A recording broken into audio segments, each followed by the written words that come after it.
बहुत सोता है उसको कभी योग सिद्ध नहीं होता। सच्ची मानिए, 3 घंटे नींद में काम हो जाता है, अधिक से अधिक 4 घंटे। ये सोना हमारे लिए बहुत हानिकारक है और ये सोना हमारे लिए लाभदायक भी है। दोनों बात समझना। जिसका स्वभाव बन जाता है कि जहां बैठे वहीं सो गए, जहां बैठे, ऐसा हमने देखा है, बैठे 2-4 मिनट जहां एक घोंटा बजने लगे। ये क्या है? ये दलिद्र क्यों? अरे तुम साधक हो, ये दलिद्रता क्यों? क्या यही उपासना में तुमने सिद्धि प्राप्त की है? जहां बैठ जाओ वहां तुम लड़खड़ा गए, लार बहने लगी, सोने लगे, घोंटा बजने लगे। ये दलिद्रता है, ये तमोगुणी है। ऐसा नहीं। एक बार नींद को समय दिया है, 3 घंटे 4 घंटे, आ जाए तो आ जाने, उसको निमंत्रण नहीं देना, राधा राधा राधा, और जग कर फिर वैसे ही अपनी दिनचर्या, कोई भी फर्क नहीं पड़ना। आप अभ्यास कीजिए, कोई फर्क नहीं पड़ेगा। कई दिन बराबर जगने पर भी आपकी दिनचर्या पे कोई फर्क नहीं पड़ेगा। जो अपना स्वभाव बिगाड़ रहे हैं वो अपना नाश कर रहे हैं। अधिक पड़े हैं, सो रहे हैं, ये ठीक बात नहीं है। बार बार जो अधिक पड़े रह करके सोने का अभ्यास किए हैं, वो कहीं भी रहे, उनको बार बार नींद सताएगी। पड़े रहने में जिनको सुखानुभूति हो रही, सोने में जिनको सुखानुभूति हो रही, वो भजन क्या करेंगे? जो ज्यादा नींद लेते हैं उनकी गाढ़ नींद कभी नहीं होती है। मतलब अब सो चुके, छक गए, ऐसा नहीं आएगा। उनको बहुत प्रकार से विघ्न पड़ने लगते हैं, स्वप्न आदि आने लगते हैं, नींद का स्वरूप लंबा हो जाता है, 10 घंटे 12 घंटे। हमको एक ने बताया था कि हम केवल भोजन के लिए उठते हैं और अपने कमरे में ही पड़े रहते हैं, 18 घंटे वो सोते हैं। वह क्या जीवन आपका है? ये जीवन है? सोना बहुत हानिकारक है। अरे हम परमार्थ के पति के, जितनी बार नाम जप कर लिए वो हमारे बैंक में जमा हो गया। सो के क्या बर्बाद करना है? 3 घंटे 4 घंटे, इसके 5-6 घंटे वो उनके लिए है जो बहुत श्रम परायण है, परिश्रम करते हैं शरीर से, साधक के लिए नहीं। 3 घंटे पर्याप्त है। आप अभ्यास करके तो देखिए, 3 घंटे में आपको बिल्कुल 24 घंटे के लिए तृप्ति मिल जाएगी। हाँ बिल्कुल ठीक है, अभ्यास कर लीजिए। दिन में लेटे रहने पर भी 1 मिनट नींद नहीं। अभ्यास कीजिए। अभ्यास अमृत है और अभ्यास ही मृत्यु है। आपने जैसा अभ्यास कर लिया, अमृत का अभ्यास किया तो अमृत है, और मृत्यु का अभ्यास किया तो मृत्यु है। भोगों का अभ्यास करना, सोने का अभ्यास करना, प्रपंच में अधिक रुचि रखना, ये सब मृत्यु है। नामामृत, लीलामृत, रूपामृत, धामामृत, इसका अभ्यास करो, अमृत है ये।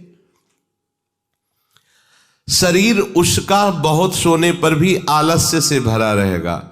आलस्य के कारण वो भजन में जे भी बैठेगा 2-4 मिनट में ही माला छूट जाएगा और नींद आ जाएगी। ऐसा दर्शन होता है। वो बहुत कोशिश करते हैं, बस ऐसे हो जाते हैं। ये कैसे हो गया? तुम्हारा क्या अभ्यास है? ऐसे कैसे कोई हम पे ऐसे कैसे हावी हो सकता है?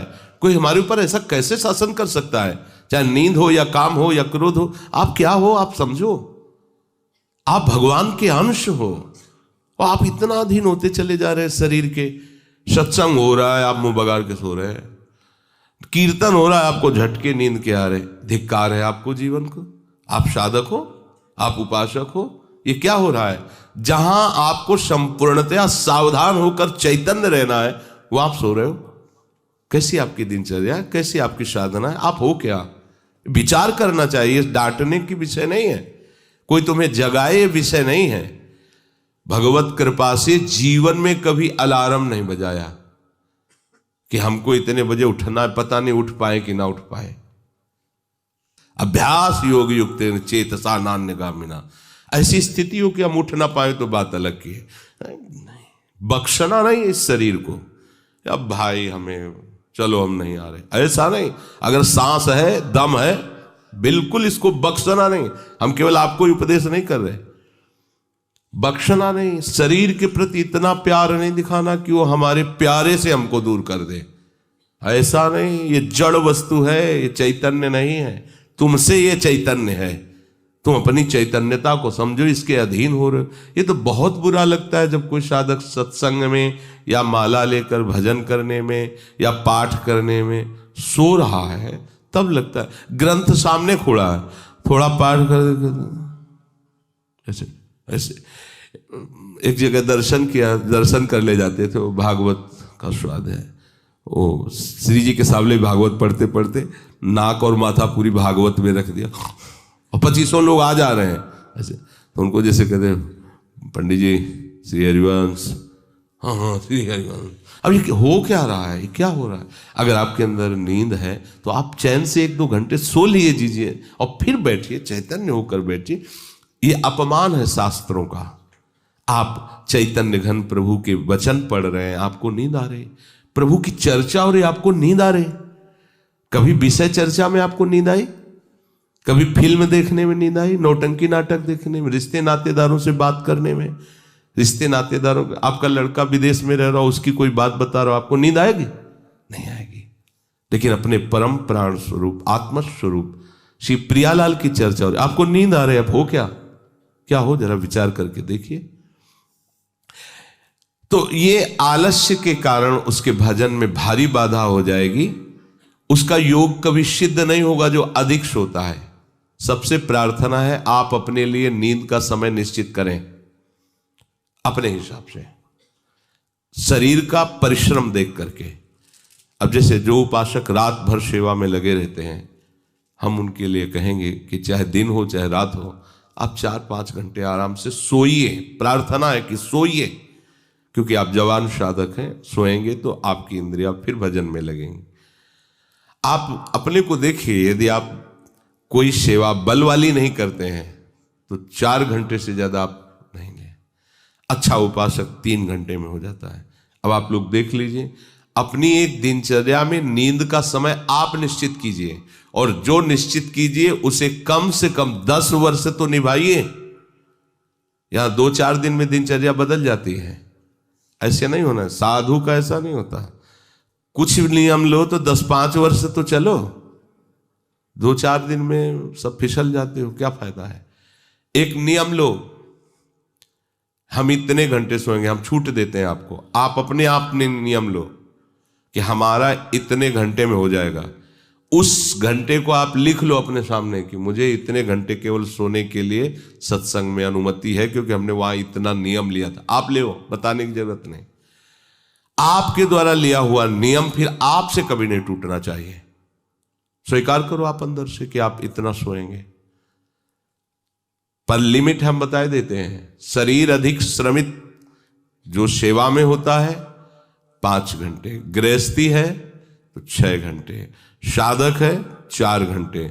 भजनानंदी को कहना ही नहीं पड़ेगा, 3 घंटे में हो जाता है। इसी के अंतर्गत आप चयन कर लीजिए। 6 से 7 में मत बढ़ना, क्योंकि सत्संगी हो, इतना भारी श्रम तुमसे नहीं होता।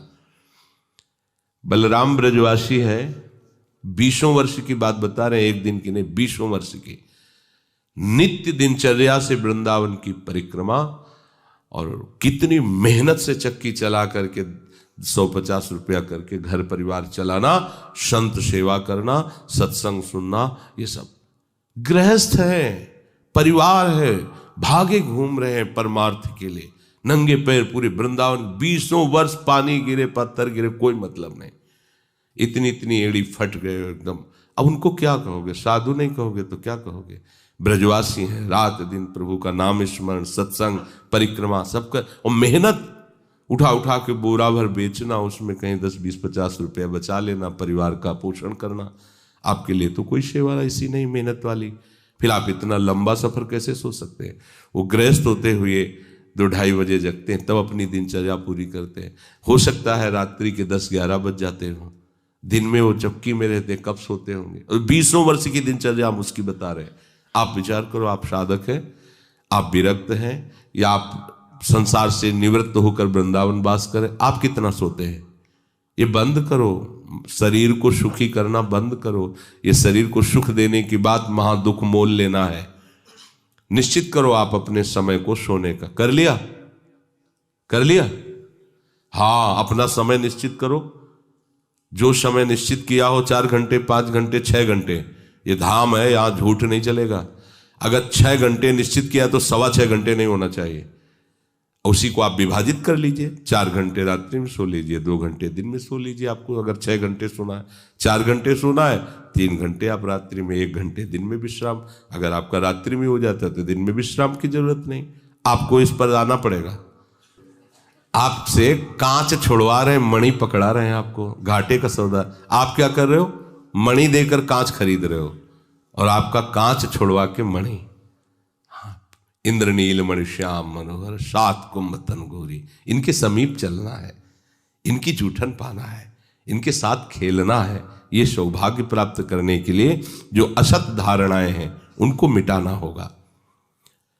जागृतो नैव चार्जुन, ये तो अधिक सोने वाले की बात हुई। अब कह रहे हैं अधिक जागने वाले को भी सिद्धि प्राप्त नहीं होती। जो बिल्कुल सोता ही नहीं है, ऐसे होते हैं। पूरी पूरी रात चली गई नाम कीर्तन में, पूरी पूरी रात चर्चा में चली गई। 2-2, 3-3 जन केवल बैठ गए और प्रभु की पूरी रात चली गई। सामने योग वासिष्ठ रखा हुआ है, उसी पे चर्चा हो रहा है। कैसा नशा! तो आप क्या समझो, उसमें नींद आएगी क्या? जो इंद्रियों को खुराक मिलनी चाहिए वो मिल जाती है। बड़े बड़े महापुरुषों को देखो, राय रामानंदाचार्य जी, राय राम, उनका आता है ना महाप्रभु चैतन्य देव, पूरी पूरी रात चर्चा हो रही, पूरी पूरी रात कीर्तन हो रहा है। क्या होता कि सुबह सब ऐसे लुढ़के हैं नींद में? नहीं। यहां उनकी बात हो रही है जिनकी अभी रुचि भजन में नहीं हुई है।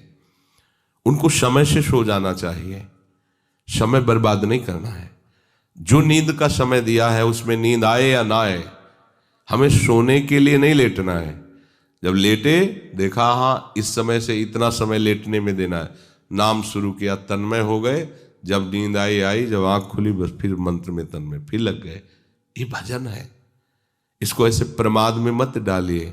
यहाँ दिनचर्या हो गई, अब पड़े हैं, करवट बदल रहे हैं, समय निकलता चला जा रहा है, आज सत्संग में क्यों नहीं आए, सो गए थे। ऐसा नहीं होना चाहिए। जो बिल्कुल नींद नहीं लेता उसका अभ्यास ठीक नहीं होगा, वो निरंतर भजन में बाधा पहुंचा देगा। जो ऊंचाई पर चढ़े हुए महापुरुष हैं वो सत्संग और नाम कीर्तन और भगवत चिंतन से ऐसी सामर्थ्य प्राप्त कर लेते हैं कि वो कई दिन भी ना सोएं तो उनको विक्षेप नहीं होगा कि परेशान है, इनको तो नींद ही नहीं आई है।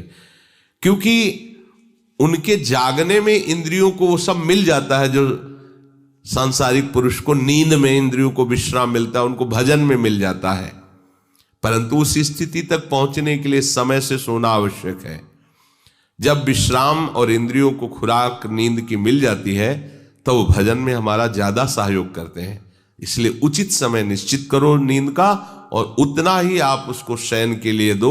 नींद आए या ना आए, ठीक समय पर उठ जाओ। उठने की प्रवृत्ति का होता है कि सबसे पहला काम, जहां आपकी घड़ी पे दृष्टि गई कि हमारा समय उठने, तो सबसे पहले बिस्तर से हट जाओ। आप ओढ़े हो उसको तुरंत हटाओ। गर्मी है, आप पंखा एसी जो भी चला, तुरंत पहले उसको बंद करो। सुविधाओं को पहले हटाओ, फिर बैठ जाओ।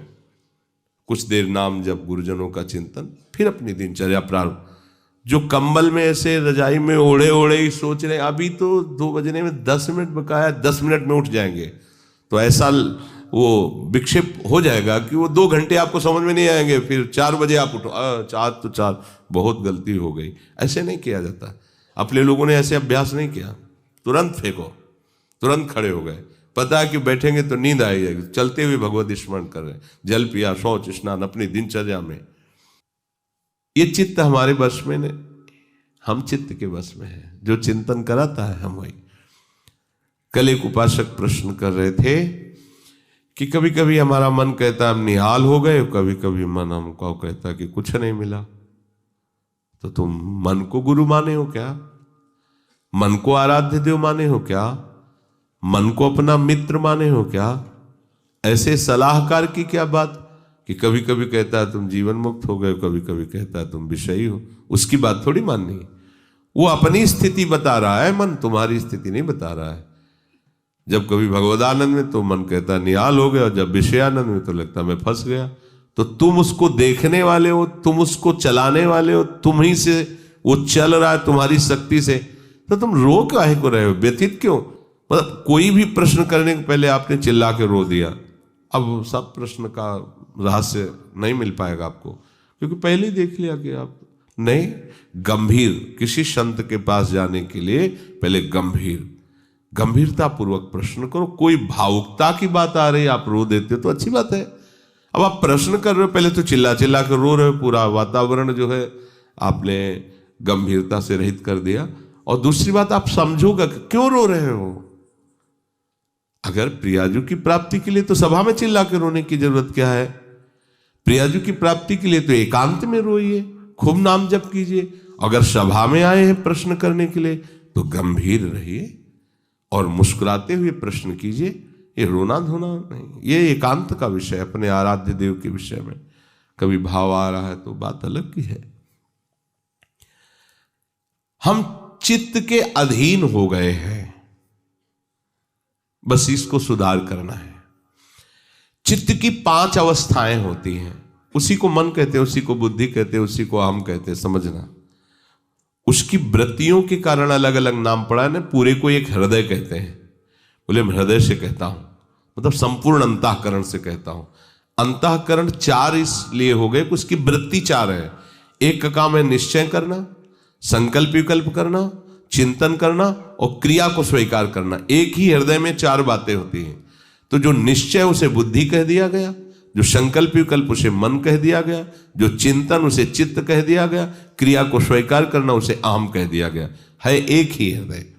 उसी हृदय को हम जब बात करते हैं तो उसे 4 रूपों में करते हैं। तो मानो अगर मन की बात चल रही तो चित्त आ गया, बुद्धि आ गई, अहम आ गया। चित्त की बात चल रही तो उसमें मन आ गया, बुद्धि, क्योंकि एक ही हृदय की बात हो रही। तो 5 अवस्थाएं मानी गई हैं। बहुत ध्यान से सुने तो इसमें हम अपने चित्त को भगवदाकार कर सकते हैं।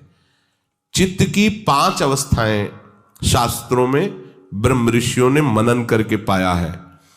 मूढ़ता, मूढ़ अवस्था, क्षिप्त अवस्था, विक्षिप्त अवस्था, एकाग्र अवस्था और निरुद्ध अवस्था। ये 5 अवस्थाएं पाई गई हैं। इनमें 2 से भजन नहीं होता। जिनके चित्त में ये 5 में 2 पहली वाली अवस्थाएं जोर की होती हैं, मूढ़ अवस्था और क्षिप्त अवस्था, उनसे बिल्कुल भजन नहीं होगा। वो पाप प्रवृत्ति में ही चित्त लगाने वाले जन हैं, उनसे भजन बिल्कुल नहीं होगा। जिनके ये विक्षिप्त, एकाग्र और निरुद्ध ये गौड़ हैं, एकदम दबे हुए हैं, और मूढ़ता और क्षिप्तता ये जागृत है, बहुत विशाल, उनसे भजन नहीं होगा, साधन नहीं होगा।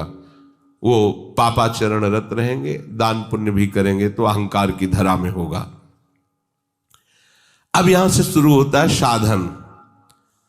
विक्षिप्त से कभी भजन होता है, कभी विषय चिंतन होता है। ये विक्षिप्त चित्त का होता है। कभी प्रभु अच्छे लगते हैं, कभी संसार अच्छा लगता है। अभी ये आगे पद्धति नहीं बढ़ी, ये विक्षिप्त है, पर ये अधिकारी है भजन का। इस अधिकार वाले उपासक को जब साधु संग मिल जाता है और सत्संग मिलता है, तब वो बार बार सत्संग के प्रभाव से विक्षिप्तता को अगली पद्धति में बदल देता है, एकाग्र। अब वो एकाग्र होने लगता है कि मेरे जीवन का उद्देश्य केवल भजन है, केवल प्रिया प्रीतम की प्राप्ति है। नहीं, अब संसार को मैं नहीं मानूंगा कि संसार मेरा है, संसार के संबंध मेरे हैं। सत्संग के द्वारा ये विक्षिप्तता एकाग्रता में बढ़ गई, और जब एकाग्रता में अपने आराध्य देव के चिंतन में तन्मय हुआ तो उसे आनंद मिलने लगा, तो सविकल्प समाधि में उसकी गति हो गई। सविकल्प, अभी विकल्प चल रहा है पर वो सम अवस्था को प्राप्त हो रहा, आनंद का अनुभव होने लगा। विक्षिप्त से भजन प्रारंभ होता है, एकाग्रता में उसको आनंद का अनुभव होने लगता है, और आगे है निरुद्ध अवस्था। चित्त के चलने की गति ही खत्म हो गई, अपने आराध्य देव में चित्त फंस गया, निरुद्ध हो गया। इसे कहते हैं निर्विकल्प समाधि। आप कोई कल्पना नहीं रह गई, केवल सम अवस्था, भगवदाकार वृत्ति, परमानंदमय। अभी ये चित्त प्रिया प्रीतम में हो गया। क्षिप्त अवस्था और मूढ़ अवस्था ये भजन नहीं होने देते। विक्षिप्त अवस्था से भजन प्रारंभ होता है, एकाग्रता में भजन का सुख मिलता है। इसके आगे जब एकाग्रता ऐसी बढ़ती है कि अपने आराध्य देव के सिवा कुछ चिंतन ही नहीं करता चित्त, तो उसे निर्विकल्प समाधि कहते हैं। वो हर समय आओ स्वामी जी महाराज कह रहे चित्त न डुला इतुत आओ समाधि भीतर। अब वो उठते बैठते चलते फिरते क्रियारत होते हुए भी समाधि में रहता है। अपने आराध्य देव में चित्त निरुद्ध हो गया, अब चित्त पंग हो गया, अब हटाने से भी नहीं हटेगा। तो चित्त की सार्थकता है निरुद्ध अवस्था में पहुंचने की। गोपीजन इसी अवस्था की महापुरुष है।